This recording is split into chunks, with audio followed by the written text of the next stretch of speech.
started, too. He was one of President Clinton's top regulators as the Comptroller of the Currency. Now Gene Ludwig is the CEO of, I just looked this up, Promontory. Financial Group? Yep.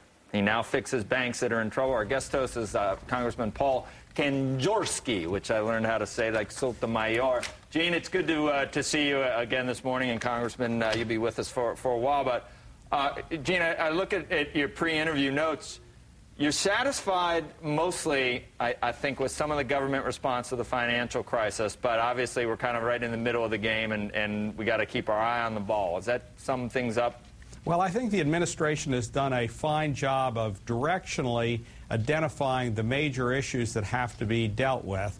It's now time for the Congress to take these major directions and knit it into a, I hope, best of the best pieces of legislation, which is hard. These are big issues. They are big issues, and they come at the same time we're trying to do an energy bill and a health care bill and trying to get out of what people are calling the Great Recession. So now we got to also fix the regulatory structure of our financial system.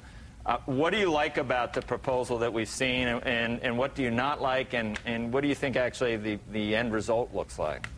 Well, I think Congressman Kanjorski and I both believe that we have to look at the whole elephant before the elephant sort of comes out of the zoo or out of the gate in full dress. I think that's very important because all these complex pieces create a coherent whole, I think. And if you don't get one right, it unbalances the other. The heart of what I think we ought to have, and the administration begins this discussion, is a coherent regulatory mechanism that's professionalized, that's world-class, that's competent enough to deal with our more complex financial institutions on the one hand and deal fairly with our community institutions on the other. And in that case, it's one of those situations where bigger isn't better and more isn't better, but better is better. We need more professionalization, not just more rules that gum up the system. Absolutely correct.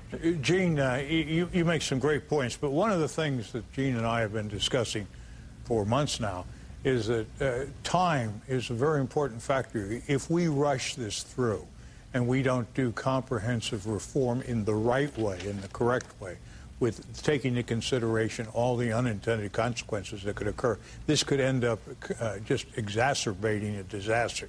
So, we set these artificial time schedules that we have to get this done by the August break. We have to get it done by September. We're going to push it together and make it fit, regardless of whether we've had a full analysis and a full debate. And many of these issues require not only a debate within Congress, not only a debate between the Congress and the administration, but in reality a debate with the American people. And that's something we haven't had all along now since the disaster started a year ago. Mm-hmm.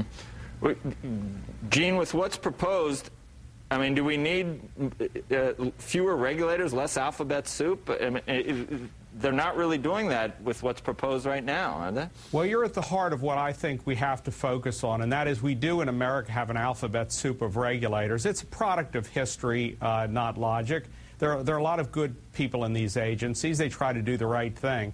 But it's so complex. It produces so much burden, so much indirection, that one of the reasons we are where we are is because we have too many and less professionalized than we ought to have. Okay. We need a much more coherent mechanism, and we have to get out of the mindset, which we were in the mindset that no regulation is good regulation. Right. Gene, thank you very much, and we want to have you back and talk at length about this, but we got to go at this point. All righty, super. Nice to be with you.